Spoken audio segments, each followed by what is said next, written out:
নমস্কার।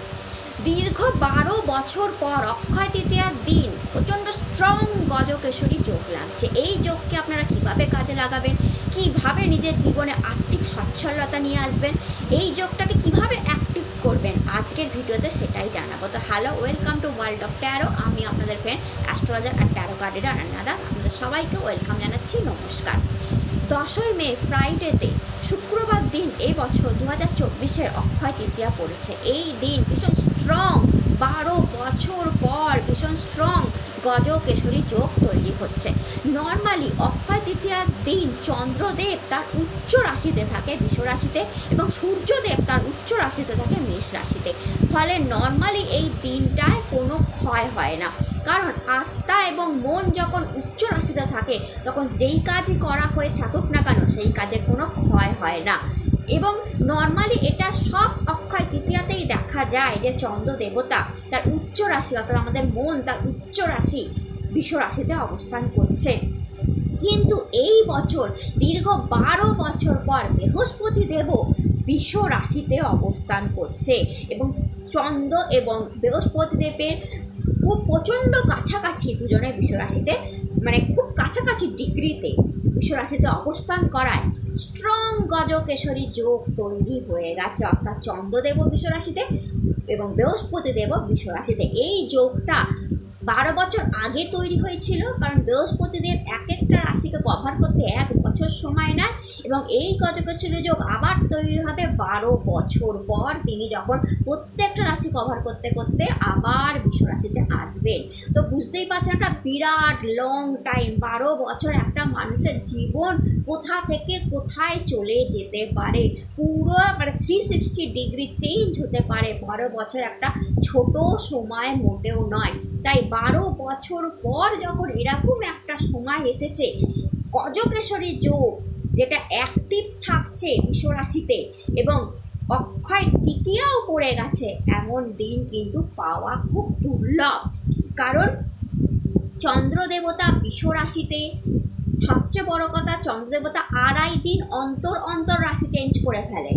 অর্থাৎ বুঝতেই পাচ্ছেন উনি বৃষ রাশিতে অক্ষয় তৃতীয়ার দিনই থাকবেন, ঠিক তার পরের দিন অর্থাৎ অক্ষয় তৃতীয়া বেরিয়ে যাচ্ছে যেই দিন শনিবার দিন উনি মিথুন রাশিতে চলে যাচ্ছেন। অর্থাৎ ওই একটা দিনই আছে আপনাদের কাছে এই গজকেশরী যোগ, স্ট্রং গজকেশরী যোগের থেকে লাভ নেওয়ার জন্য। তো আপনারা কি করবেন যাতে এই গজকেশরী যোগ প্রচণ্ড স্ট্রং কাজ করে? দেখুন, অক্ষয় তৃতীয়ার দিন যেই যোগই তৈরি হয় সেই যোগের কোনো ক্ষয় হয় না, সেটা অক্ষয় হয়ে থাকে। অর্থাৎ গজকেশরী যোগ যেটা তৈরি হচ্ছে এটারও কোনো ক্ষয় নেই, এটাও অক্ষয় হয়ে থাকে। এবং এই গজকেশরী যোগকে আপনি যদি অ্যাক্টিভ করে নিতে পারেন আপনার লাইফে, তাহলে সেটাও কখনো ক্ষয় হবে না, সেটাও আপনার অক্ষয় হয়ে থাকবে। তো আমি আজকে একটা ছোট্ট উপায় আপনাদের সাথে বলবো কিভাবে এই গজকেশরী যোগকে আপনি নিজের লাইফে অ্যাক্টিভ করে, মানে আপনি ওই দিন নিজের লাইফে যদি এটাকে অ্যাক্টিভ করে নিতে পারেন তাহলে আপনার উপরে টাকা, ধন, অর্থের, সৌভাগ্যের, সুখ, শান্তির মানে ভরপুর মাত্রায় মানে বৃষ্টি হয়ে যেতে পারে। আপনি কোটিপতি হতে পারেন, কারণ গজকেশরী যোগ অরিজিনালি গজকেশরী যোগ কোটিপতি বানানোর ক্ষমতা রাখে। গজ এবং কেশরী, কেশরী মানে যে রাজা, গজ মানে হস্তির উপরে যে রাজা থাকে তাকে গজকেশরী বলা হয়ে থাকে। তো এখানে হস্তি কি? স্বয়ং মাতা লক্ষ্মী। হস্তির উপরে কে থাকে? ঐরাবতের উপরে কে থাকে? স্বয়ং ইন্দ্রদেব, যিনি স্বর্গের রাজা। তো গজকেশরী এরকমভাবেই ফল দেয়। তো আপনারা যদি এই যোগটাকে ঠিক মতো অ্যাক্টিভ করতে পারেন, যেমন বলবো তেমনভাবে করতে পারেন, বিশ্বাস করুন স্বর্গের দেবতা ইন্দ্র সম টাকা থাকার একটা যোগ এই অক্ষয় তৃতীয়ায় দিচ্ছে। অর্থাৎ ঐরাবতের হাতে থাকা, ঐরাবতের উপরে থাকা রাজা। তো আপনি কি করবেন এই গজকেশরীকে অ্যাক্টিভ করার জন্য? আপনি অক্ষয় তৃতীয়ার দিন 11খানা গাঁঠ হলুদ নেবেন, যা বৃহস্পতি দেবকে রিপ্রেজেন্ট করে। অর্থাৎ কি, যা গজকে রিপ্রেজেন্ট করে। 11খানা গাঁঠ হলুদ, 11খানা গাঁঠ হলুদ আপনাকে দেখে নিতে হবে। কোনো গাঁঠ হলুদের গা যেন প্লেন না হয়, অর্থাৎ প্রত্যেকটার মধ্যেই যেন গাঁঠ থাকে। 11খানা গাঁঠ হলুদ নেবেন এবং তার সঙ্গে নেবেন অক্ষত, যা চাল যা চন্দ্রদেবকে রিপ্রেজেন্ট করে, কিন্তু তার সুগন্ধিযুক্ত চাল হতে হবে, কারণ চন্দ্রদেব বিশ্ব রাশিতে আছে, তার উচ্চ রাশিতে আছে, দারুণ ফল দেবে এই সময়, দারুণ ফল। চন্দ্রদেব ফল দেওয়ার জন্য তৈরি হয়ে বসে আছে, কারণ তিনি উচ্চ রাশিতে আছেন। তো তাকে সুগন্ধিযুক্ত চাল অর্থাৎ গোবিন্দভোগ চাল লাগবে। আপনারা এক মুঠো গোবিন্দভোগ চাল নেবেন, কিন্তু খেয়াল রাখবেন একটা চালও যেন ভাঙা না হয়। গজকেশরী যোগে অক্ষয়তে আকসাত দেওয়া, কিন্তু সেই আকসাতের যেন একটা কণাও ক্ষয়ে না যায়, অর্থাৎ একটা চালও যেন ভাঙা না থাকে। বেছে নেবেন, সময় লাগবে, বেছে নেবেন এক মুঠো চাল।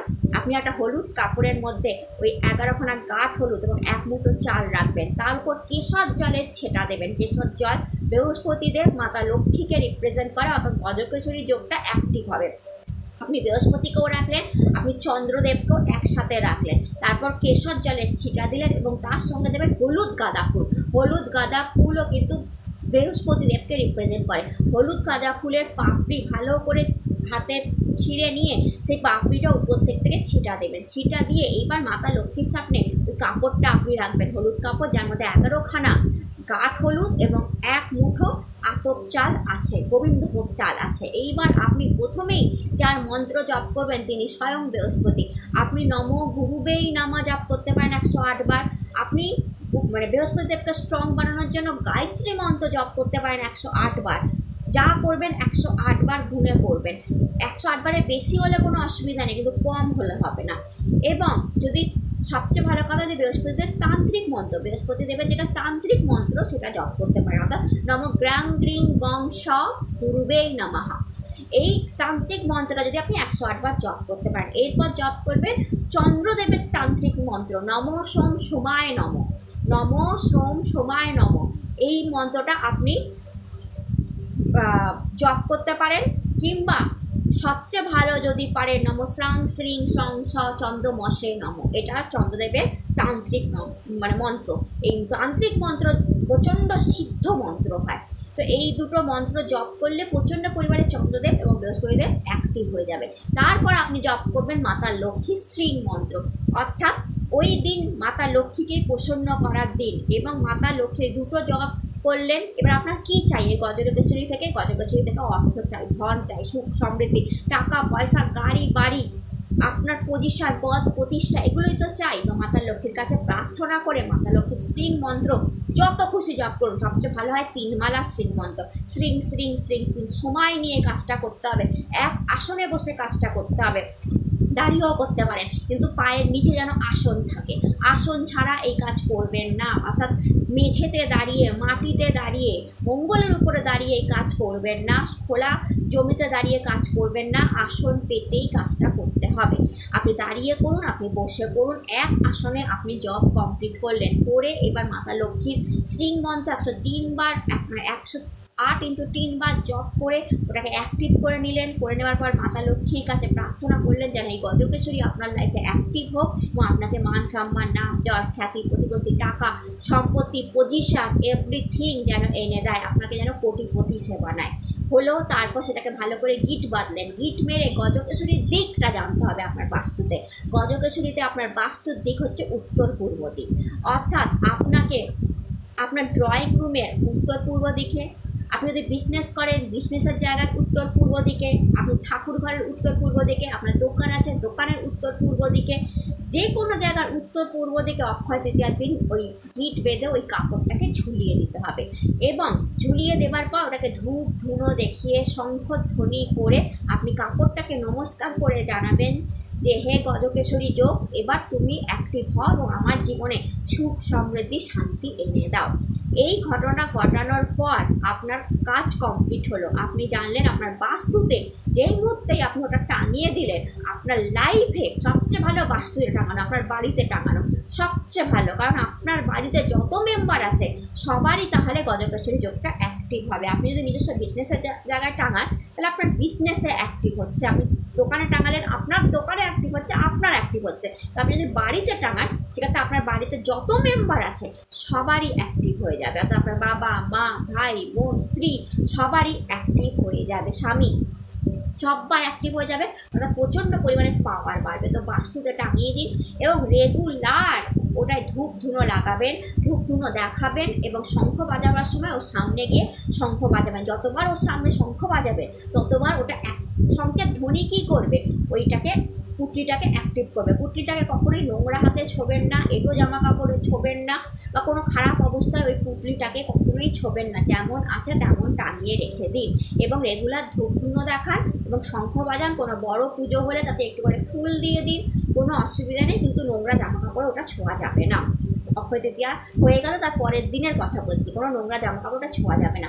এই কাজটা করে দেখুন, আপনার জীবনে গজকেশরীকে অ্যাক্টিভ করে দেখুন। এই অক্ষয় তৃতীয়ার এই দিনটাকে কিছুতেই মিস করবেন না, কারণ বৃহস্পতিদেব এখন বৃষতে আছেন, চন্দ্রের সাথে গজকেশরী যোগ তৈরি করেছেন, কিন্তু বৃষ থেকে উনি বেরিয়ে যখন যাবেন, বৃষতে আসতে আবার 12 বছর সময় লাগবে, অর্থাৎ আপনাকে আরও 12 বছর অপেক্ষা করতে হবে অক্ষয় তৃতীয়াতে গজকেশরী যোগের জন্য। তো আপনারা নিজেদেরকে লাকি মনে করুন যে আপনাদের এই সময়তে এইরকম একটা যোগ তৈরি হয়েছে, কারণ আপনি জানেন 12 বছর আগে এই যোগটা তৈরি হয়েছিল, হয়তো তখন আপনার এতটা নলেজই ছিল না যে আপনি আপনার লাইফে গজকেশরীকে অ্যাক্টিভ করতে পারবেন, হয়তো তখন আপনাদেরকে কেউ গাইডও করেনি যে বৃহস্পতিদেব বৃষতে আছে 12 বছর আগে, যে চন্দ্রের সাথে আছে ওই একটা দিন গজকেশরী যোগ তৈরি হয়েছে, কারণ চন্দ্রদেব 2.5 দিন অন্তর অন্তর রাশি চেঞ্জ করা, তখন পরের দিনই রাশি চেঞ্জ করে ফেলবেন। এই গাইডেন্সটাই হয়তো কেউ আপনাদেরকে দেয়নি। আমি অ্যাজ এ ফ্রেন্ড মনে করি যে আমার যারা বন্ধু আছে, যারা ভালোবাসার মানুষ আছে, যারা আমার চ্যানেলটাকে নিজের চ্যানেলের মতো করে দেখে, যারা আমাকে এতটা ভালোবাসে, সাবস্ক্রাইব করে, লাভ দেয়, তাদেরকে তাদের জীবনে এগিয়ে নিয়ে দেওয়া বা এগিয়ে দেওয়া। তাই অনেকেই এটা বলেনি, বলছে না, কিন্তু আমার কর্তব্য যে আমি বলে দিলাম যে ওই দিনের যে গজকেশরী যোগ ওটা 12 বছর পর আপনারা পাবেন। তাই আমি চাই আপনারা জীবনে উন্নতি করুন, এগিয়ে যান এবং এই যোগটাকে কাজে লাগান, সত্যিকারের কাজে লাগান, বিশ্বাস করুন। এরপর আপনারা যেই উন্নতি দেখবেন, এই পদ্ধতিটা করবার পর যে উন্নতিটি দেখবেন, সেটা আপনার অকল্পনীয় হবে, অবিশ্বাস্য হবে যে গজকেশরী কী দিতে পারে, কি পজিশান দিতে পারে, কি পাওয়ার দিতে পারে, কি মানি দিতে পারে, কি হেল্প দিতে পারে, কি সুন্দর বিবাহিত সম্পর্ক দিতে পারে, কি সুখ দিতে পারে, কি সৌভাগ্য দিতে পারে, সেটা নিজের লাইফে অ্যাক্টিভ করুন, নিয়ে আসুন এই অক্ষয় তৃতীয়ার দিন। তো যদি ভিডিও ভালো লেগে থাকে, যদি মনে হয় সত্যিকারের অ্যাজ এ বন্ধু হিসাবে আমি আপনাদেরকে সত্যিকারের ভালো গাইড করলাম, তাহলে চ্যানেলটাকে লাইক, শেয়ার অ্যান্ড সাবস্ক্রাইব করতে প্লিজ ভুলবেন না, কারণ আপনাদের একটা সাবস্ক্রাইবে আমারও মোটিভেশন হয় আর আপনারাও এরকম সত্যিকারের ঠিকঠাক ভিডিও পেতে পারেন, যেখানে আপনারা পুরো ইনফরমেশানটা অক্ষয় তৃতীয়া জানতে পাচ্ছেন এবং বাকি জিনিসও জানতে পাচ্ছেন। তো আপনারা প্লিজ চ্যানেলটাকে লাইক, শেয়ার আর সাবস্ক্রাইব করুন, কমেন্টে হর হর মহাদেব একটু লাভ দিতে ভুলবেন না। আমাদের প্রেম ভালোবাসা পেলে আরও ভালো লাগে ভিডিও বানাতে। আপনারা সবাই সুস্থ থাকুন, ভালো থাকুন, নতুন ভিডিওতে আবার দেখা হবে। হর হর মহাদেব।